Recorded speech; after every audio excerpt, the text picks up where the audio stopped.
Pada hari Nyonya pergi berlibur, aku ditinggal berdua saja dengan bapa. Bapa, Nyonya pernah bilang begitu. Katanya bapa terlalu perkasa sehingga beliau kelelahan.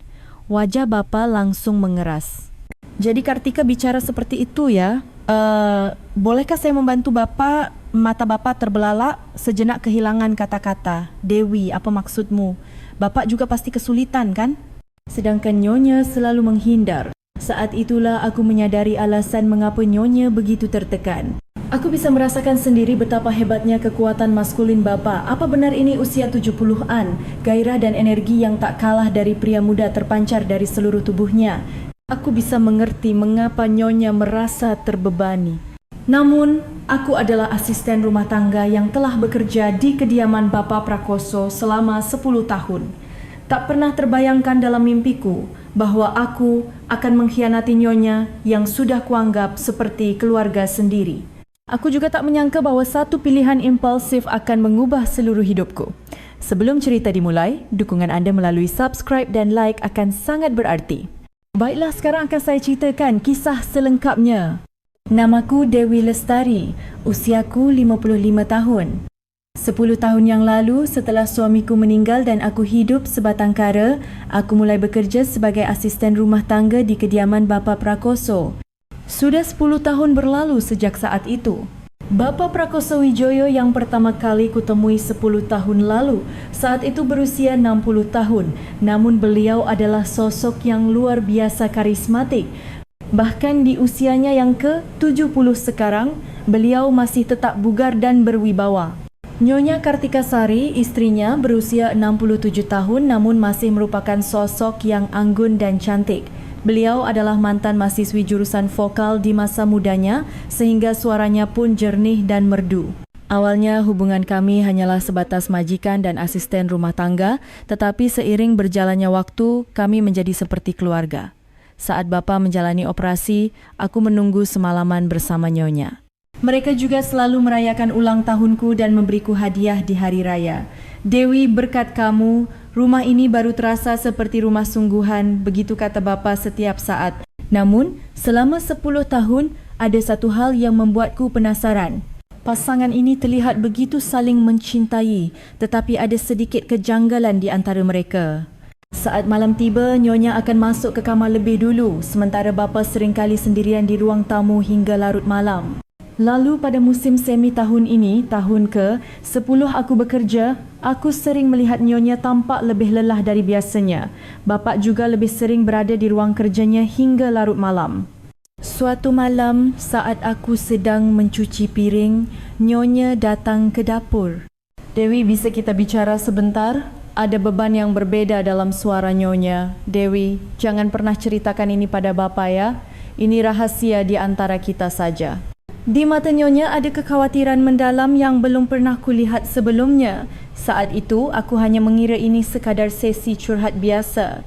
Namun, aku sama sekali tak menyangka bahawa kata-kata Nyonya selanjutnya akan mengubah total kehidupanku yang tenang.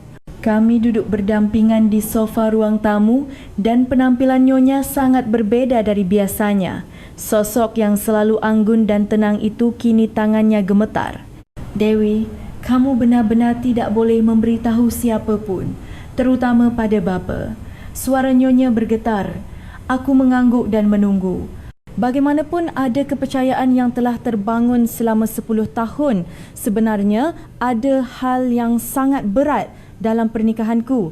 Nyonya mulai membuka suara perlahan. Awalnya, aku sulit memahami apa yang beliau maksud. Bukannya Bapa orang yang jahat. Justru masalahnya karena beliau terlalu bugar. Wajah Nyonya memerah. Barulah saat itu aku bisa menebak cerita apa yang akan beliau sampaikan. Meskipun usianya sudah 70, suamiku masih sangat besar dan kuat dalam urusan itu. Aku benar-benar tidak tahan lagi. Aku terkejut. Selama 10 tahun tinggal di rumah ini adalah cerita yang tak pernah kubayangkan. Nyonya melanjutkan, sejak muda memang sudah begitu. Bapa selalu luar biasa dalam segala hal, baik dalam bisnis maupun dalam hal itu. Mendengar pengakuan Nyonya, perasaanku menjadi campur aduk. Aku merasa kasihan, tetapi pada saat yang sama tanpa sadar rasa penasaran muncul. Apa benar di usia 70-an beliau masih sebugar itu? Sampai-sampai membuat Nyonya begitu menderita. Aku mendapati diriku membayangkan hal-hal yang spesifik, yang bahkan mengejutkan diriku sendiri. Dewi, aku sudah tidak tahan menyimpan beban ini sendirian. Nyonya menggenggam tanganku. Ini adalah cerita yang tidak mungkin kuceritakan pada orang lain. Sepertinya hanya Dewi yang bisa mengerti. Sampai saat itu, aku berpikir bahwa aku harus menghibur dan memberikan nasihat kepada Nyonya. Namun, di sudut hatiku, pikiran lain mulai tumbuh. Sebagai seorang wanita berusia 55 tahun, aku juga sudah lama hidup sendiri. Setelah suamiku meninggal lebih awal, aku benar-benar telah menutup pintu hatiku untuk urusan seperti itu. Tetapi setelah mendengar pengakuan Nyonya, perasaan yang telah lama tertidur seolah bangkit kembali. Nyonya, bagaimana jika mencoba membicarakannya dengan Bapa? Ujarku hati-hati. Kalau saja percakapan seperti itu mungkin, tentu sudah kulakukan. Bapa adalah tipe orang yang enggan membahas hal semacam itu. Nyonya menghela napas panjang. Kami sudah menikah lebih dari 40 tahun, tapi kami belum pernah benar-benar membahas masalah ini. Saat itu, sebuah pikiran aneh terlintas di benakku. Mungkinkah aku bisa membantu? Tentu saja, saat itu aku belum memikirkan secara spesifik bantuan seperti apa. Aku hanya samar-samar merasa ingin membantu menyelesaikan masalah keluarga ini. Nyonya, adakah yang bisa saya bantu? Kata-kata itu keluar begitu saja dari mulutku dan aku sendiri terkejut.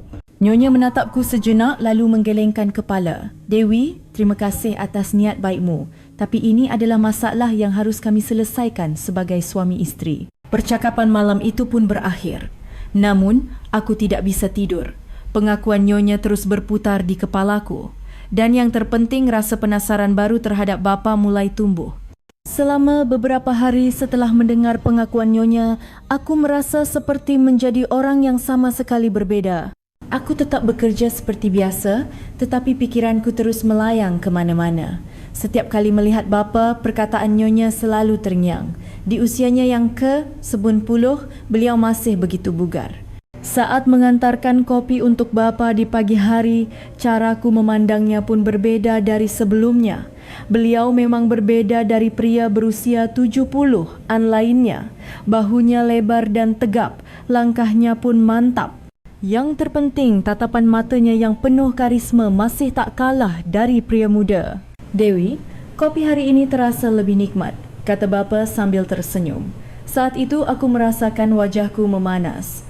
Biasanya aku akan menganggapnya sebagai basa-basi biasa, tetapi entah mengapa kali ini terdengar berbeda. Terima kasih Bapa, suaraku bergetar lebih dari biasanya. Bapa menatapku dengan ekspresi heran. Dewi, kamu sakit? Wajahmu merah. Tidak Pak, hanya saja di dapur sedikit panas. Aku segera menghindar ke dapur. Saat bercermin, wajahku benar-benar merah padam. Apa yang kulakukan? Aku marah pada diriku sendiri. Seharusnya aku mendengarkan keluh kesah Nyonya, tetapi aku malah memiliki fantasi yang aneh. Namun, perasaan itu tidak kunjung reda bahkan setelah beberapa hari berlalu, justru semakin kuat. Suatu sore, ketika Nyonya pergi bertemu dengan teman-temannya, Bapa sedang bekerja di ruang kerjanya, dan aku mengantarkan teh untuknya. Bapa, ini tehnya sudah siap. Terima kasih Dewi. Duduklah sebentar, mari minum bersama. Hal ini sesekali terjadi, tetapi hari itu entah mengapa jantungku berdebar kencang. Ruang kerja adalah area pribadi Bapa, sehingga terasa lebih intim. Akhir-akhir ini Dewi terlihat sedikit aneh. Apa ada yang kamu khawatirkan? Tanya Bapa dengan raut wajah cemas. Selama 10 tahun mengamatiku, beliau tidak pernah melewatkan perubahan sekecil apapun. Tidak ada apa-apa, Pak. Aku tidak berani menyebutkan percakapanku dengan Nyonya. Dewi, bukankah kita sudah seperti keluarga? Ceritakan saja apapun dengan nyaman. Suara hangat Bapa semakin menggoyahkan hatiku. Saat itu sebuah pikiran berbahaya terlintas di benakku.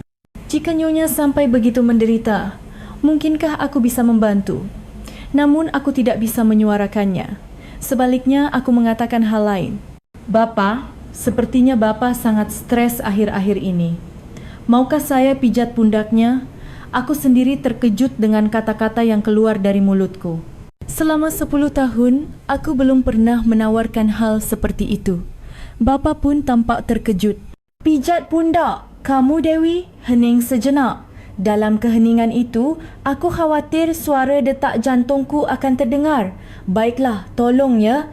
Akhir-akhir ini pundakku memang sangat kaku. Bapa mengangguk. Sejak saat itu, tanganku mulai gemetar. Saat meletakkan tangan di bahu lebar bapa, rasanya seperti tersengat listrik. Otot bahunya yang kokoh dan keras terasa melalui telapak tanganku. Apa benar ini usia 70-an? Fisiknya begitu bugar, tak kalah dari pria muda. Ah, segar sekali. Tanganmu hangat, Dewi. Kata-kata pujian bapa terdengar berbeda di telingaku. Aku memijat pundaknya dengan lebih hati-hati. Namun, sesuatu yang aneh terjadi. Napas bapa terdengar semakin dalam dan aku bisa merasakan tubuhnya sedikit menegang. Tiba-tiba terdengar suara pintu depan terbuka. Sayang, kamu sudah pulang. Itu suara nyonya. Aku segera melepaskan tanganku dan mundur. Oh sayang, sudah pulang rupanya. Bapa juga tampak terkejut. Sejak hari itu ada ketegangan aneh di antara aku dan bapa. Jika kami bertatapan, kami akan canggung membuang muka dan percakapan kami tidak lagi senatural dulu. Yang terpenting, aku merasa diriku sendiri mulai berubah. Semua berawal dari keinginan untuk membantu menyelesaikan masalah nyonya, tetapi tanpa sadar perasaanku sendiri mulai tumbuh. Hari yang menentukan itu tiba pada minggu saat nyonya pergi berlibur pesiar dengan teman-teman kampusnya. Perjalanan itu berlangsung selama 3 hari 4 malam, sehingga untuk pertama kalinya hanya ada aku dan bapa di rumah. Situasi seperti ini belum pernah terjadi sebelumnya. Pagi itu, aku membuat pilihan yang berbeda dari biasanya. Setelah lama merenung di depan lemari, aku memilih gaun yang panjangnya di atas lutut, jauh lebih pendek dari biasanya. Aku juga menata rambutku dan menyemprotkan parfum lebih kuat dari biasanya. Aku sendiri tidak tahu pasti mengapa aku melakukannya, tetapi aku punya firasat bahwa hari ini akan menjadi hari yang istimewa. Dewi, hari ini kamu terlihat lebih cantik, kata bapa di pagi hari. Wajahku memerah. Benarkah, Pak? Iya, terlihat berbeda. Apa kamu pakai parfum baru? Aku merasa tatapan bapa menyapu penampilanku, terutama berhenti sejenak pada rokku yang lebih pendek. Saat menyiapkan makan siang, aku juga melakukannya dengan lebih sepenuh hati. Aku hanya memilih menu-menu favorit bapa. Dewi, apa hari ini hari istimewa? Makanannya enak sekali. Bukan, Pak.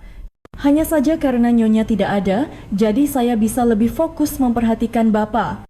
Bapa tersenyum penuh arti mendengar jawabanku. Sore harinya suasana menjadi semakin aneh. Bapa sedang menonton TV di ruang tamu dan aku berkeliling di sekitarnya dengan dalih membersihkan rumah. Aku sengaja membungkuk di depan bapa untuk mengelak meja dan berjinjit seolah-olah sedang membersihkan tempat yang tinggi. Dewi, berhentilah bekerja dan istirahatlah sejenak. Tidak apa-apa, Pak. Masih banyak pekerjaan. Dispenser air juga tidak ada. Apa yang membuatmu begitu sibuk? Duduklah di sini. Kita nonton TV bersama. Bapa menunjuk sofa. Aku berpura-pura ragu sejenak, lalu duduk. Aku sengaja merapikan rokku sambil membuatnya terangkat lebih tinggi. Aku duduk jauh lebih dekat dengan bapa dari biasanya. TV sedang menayangkan filem lawas, tetapi aku sama sekali tidak bisa fokus pada ceritanya. Kehadiran bapa terlalu kuat. Aroma parfum maskulinnya yang lembut dan kehangatan tubuhnya terasa. Aku menyilangkan kaki, membuat rokku semakin terangkat dan aku merasakan tatapan bapa mengarah ke sana, Dewi. Bapa tiba-tiba memanggil namaku. Selama 10 tahun ini, terima kasih banyak. Berkatmu, rumah ini benar-benar terasa seperti rumah. Justru saya yang berterima kasih. Bapa sudah menganggap saya seperti keluarga. Keluarga. Bapa mengulangi kata itu. Benar, seperti keluarga. Terkadang lebih nyaman dan lebih berharga dari keluarga. Saat itulah, secara impulsif aku membuka mulut. Bapa, akhir-akhir ini pasti sangat kesulitan, kan? Kesulitan apa? Karena masalah itu dengan nyonya. Ya, raut wajah bapa seketika mengeras. Bagaimana kamu bisa tahu? Nyonya sendiri yang memberitahuku. Katanya Bapak terlalu perkasa sehingga beliau kelelahan. Hening yang panjang menyelimuti kami. Jadi, Kartika mengatakan hal seperti itu ya, Bapak menghela napas panjang. Sebenarnya, aku juga sudah lama memikirkannya. Seiring bertambahnya usia, aku merasa Kartika semakin menghindar. Pasti berat sekali untuk Bapak. Aku mendekat pada Bapak dengan hati-hati. Kami sudah hidup bersama lebih dari 40 tahun, tapi entah sejak kapan aku merasa dia terbebani.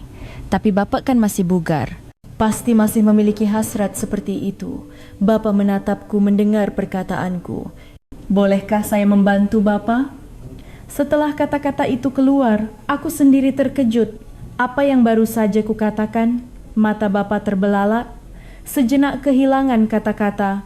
Dewi, apa maksudmu? Bapak juga pasti kesulitan kan? Sedangkan Nyonya selalu menghindar. Mendengar perkataanku, Bapak menghela napas panjang dan tampak berpikir. Kemudian, beliau menggenggam tanganku dan terdiam cukup lama. Apa ini tidak apa-apa? Suara Bapak bergetar. Tidak apa-apa, tidak akan ada yang tahu. Ini hanya rahasia kita. Aku semakin mendekat.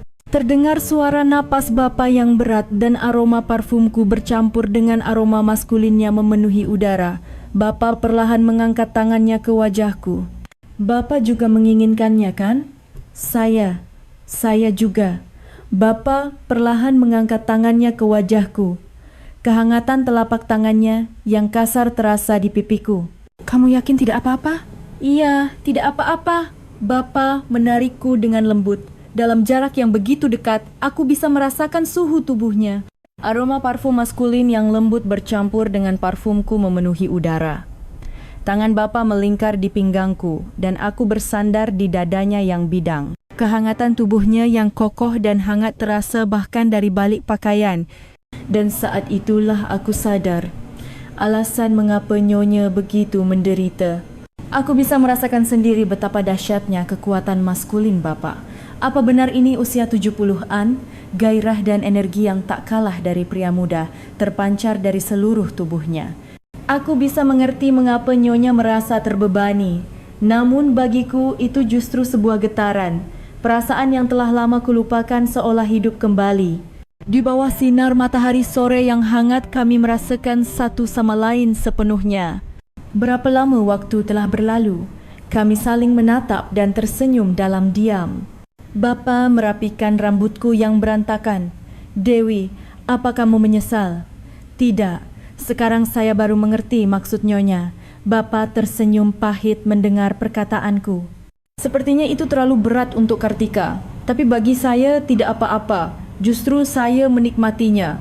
Bapa menggenggam tanganku erat.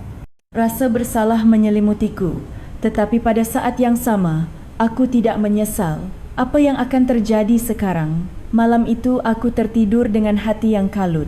Setelah malam itu, aku menjadi orang yang sama sekali berbeda. Setiap kali bercermin, wajahku terlihat berbeda. Aku tidak pernah menyangka akan merasakan perasaan seperti ini di usiaku yang ke-55. Papa pun demikian. Setiap kali kami bertemu di pagi hari, kami merasa canggung, tetapi pada saat yang sama ada ikatan khusus yang terasa. Dewi, semalam kamu tidak apa-apa. Katanya Bapak hati-hati. Iya, saya tidak apa-apa Pak. Sebenarnya kata tidak apa-apa tidaklah cukup, rasanya luar biasa. Perasaan sebagai seorang wanita yang telah lama kulupakan seolah bangkit kembali. Namun di saat yang sama, rasa bersalahku juga sangat besar. Pikiran bahwa aku telah mengkhianati Nyonya membuatku menderita. Bapa, bukankah seharusnya kita tidak melakukan ini? Aku mengutarakan kegelisahanku. Aku bukannya tidak memikirkan hal itu. Tapi, Bapak berhenti sejenak. Tapi apa Pak? Hubunganku dengan Kartika sudah lama tidak seperti itu lagi. Bisa dibilang kami sudah seperti orang asing. Perkataan Bapak membuat perasaanku campur aduk. Di satu sisi aku merasa lega, tetapi di sisi lain aku merasa tanggung jawab yang lebih besar. Sore itu Nyonya pulang dari perjalanannya. Dewi, bagaimana kabarmu selama aku pergi? Tanya Nyonya dengan wajah ceria. Biasa saja Nyonya.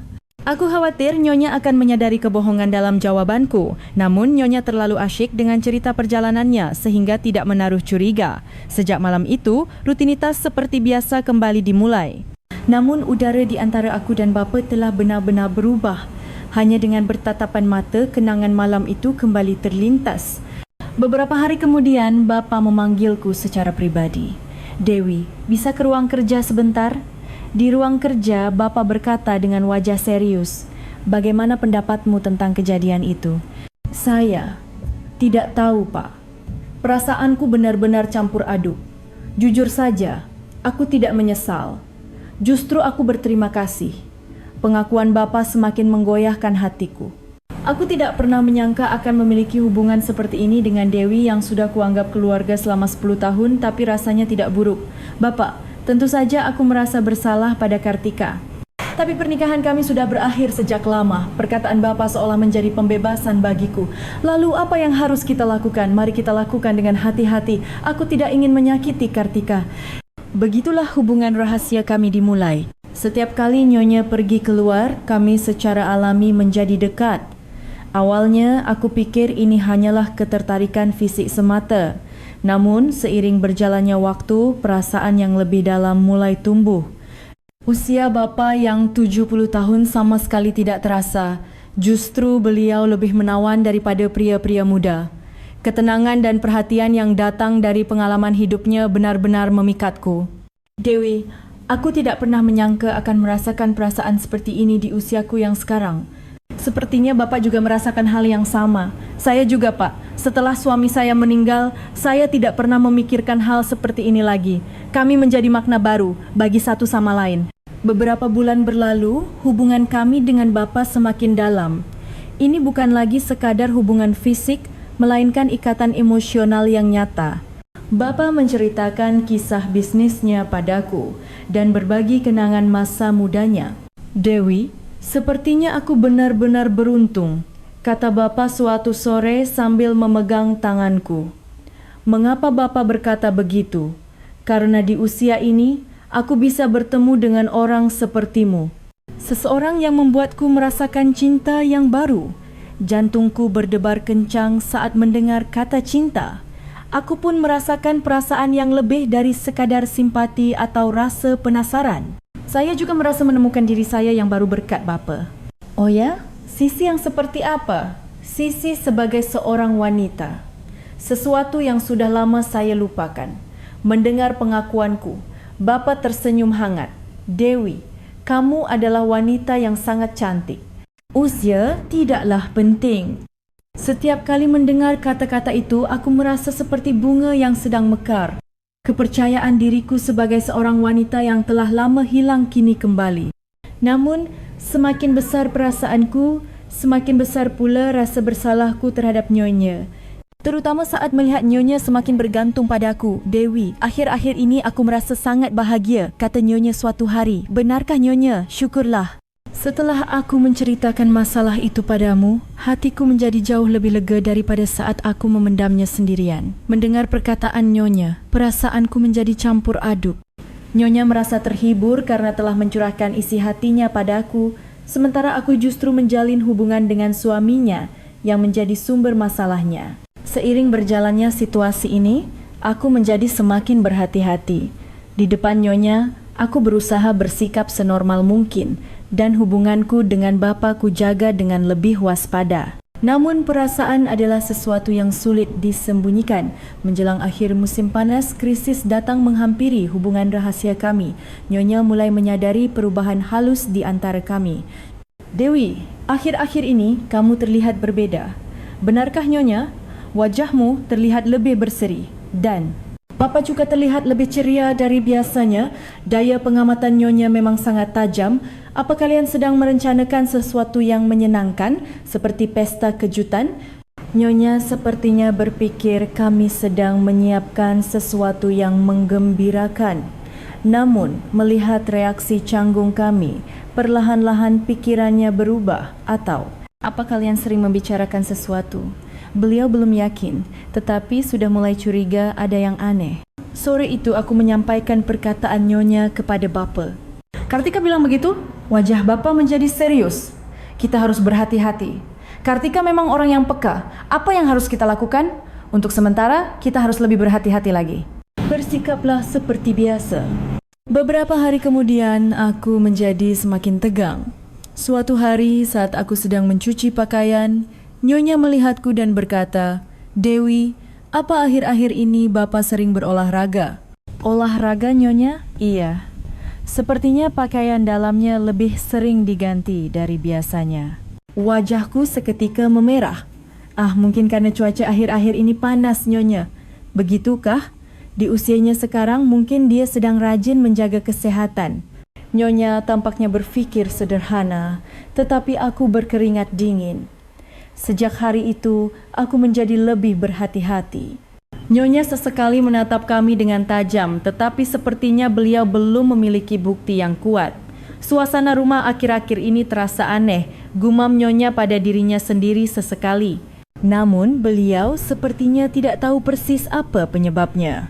Situasi ini berlangsung selama sekitar seminggu. Suatu hari Bapak memanggilku, "Dewi, sepertinya kita harus berhenti." Itu adalah perkataan yang tiba-tiba. "Tiba-tiba kenapa, Pak?" Kartika sudah mulai curiga. Kalau terus begini, suara Bapak penuh kekhawatiran. "Tapi Dewi, aku juga merasa berat, tapi aku tidak ingin menyakiti Kartika." Di sudut hatiku, aku juga memikirkan hal yang sama. Aku selalu cemas. Sampai kapan hubungan seperti ini bisa bertahan? Jadi, kita benar-benar akan mengakhirinya. Sepertinya itu yang terbaik, demi kita berdua. Bapak memegang tanganku dan berkata, "Dewi, terima kasih telah membuatku merasakan perasaan ini di usiaku yang sekarang. Saya juga berterima kasih, Pak." Begitulah hubungan singkat kami berakhir. Keputusan ini kami ambil sendiri karena merasakan adanya krisis. Ada rasa kecewa, tetapi di saat yang sama, aku juga merasa lega. Sekarang aku tidak perlu lagi tersiksa oleh rasa bersalah. Sejak hari itu, kami kembali ke hubungan sebagai asisten rumah tangga dan majikan. Namun saat kami sesekali berpapasan, masih ada sesuatu yang istimewa mengalir di antara kami. Sudah 3 bulan berlalu sejak kami mengakhiri hubungan kami.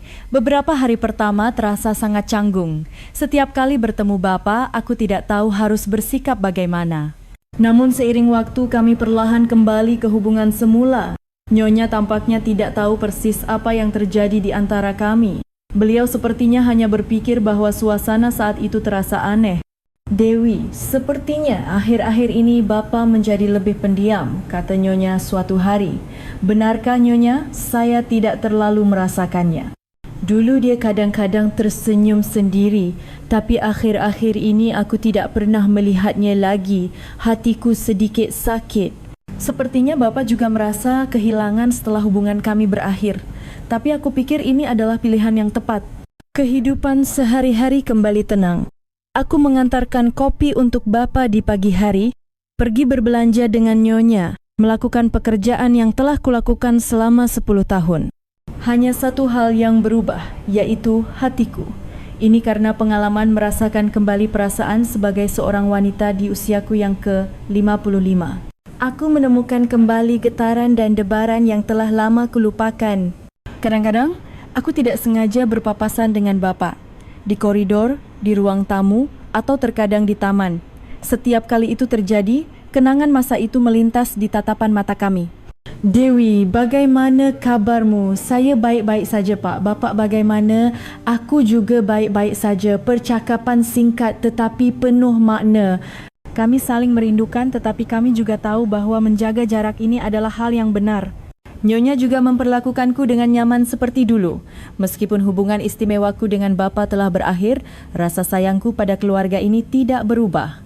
Sekarang, aku menjalani hari-hari yang benar-benar damai. Namun ada satu hal yang berbeda dari sebelumnya. Setiap kali aku bercermin, wajahku terlihat berbeda. Usiaku yang 55 tahun seolah tidak berarti, wajahku terlihat lebih hidup dan aku merasa lebih percaya diri. Pengalaman singkat itu sepertinya telah memberiku vitalitas baru. Terkadang aku teringat saat-saat itu. Tapi di saat yang sama, aku juga merasa malu. Bagaimanapun juga, aku telah menjalin hubungan dengan suami orang lain. Itu adalah tindakan impulsif yang kulakukan di usia 55 tahun. Saat itu, aku sepertinya terbawa oleh rasa sepi dan penasaran. Sekarang kalau dipikir-pikir, aku tahu itu adalah pilihan yang salah. Aku tidak bisa sepenuhnya menghapus rasa bersalahku kepada Nyonya. Meskipun beliau tidak tahu, kenyataannya aku telah mengkhianatinya. Karena itu, sekarang aku berusaha bekerja dengan lebih tulus. Dengan hati yang ingin menebus kesalahan, aku merawat keluarga ini dengan lebih baik. Aku telah berjanji pada diri sendiri untuk tidak akan pernah melewati batas itu lagi dengan Bapak. Ternyata, meskipun sudah tua, kita tidak boleh kehilangan akal sehat. Sekarang kami menjalani hidup di tempat kami masing-masing. Aku menjalani hari-hariku dengan memenuhi tugasku sebagai asisten rumah tangga. Aku telah membuat kesalahan, tetapi aku pikir sekarang aku telah kembali ke jalan yang benar. Inilah kisah nyata tentang kesalahan yang telah kulakukan. Agar hal seperti ini tidak terulang lagi, hari ini pun aku, Dewi Lestari, asisten rumah tangga di kediaman Bapak Prakoso, akan terus setia pada peranku dan menjalani hidupku. Terima kasih telah mendengarkan cerita panjang ini sampai akhir. Jika ada yang mendengarkan sampai di sini, mohon tinggalkan komentar sudah mendengarkan dengan baik. Itu akan menjadi kekuatan besar bagi saya.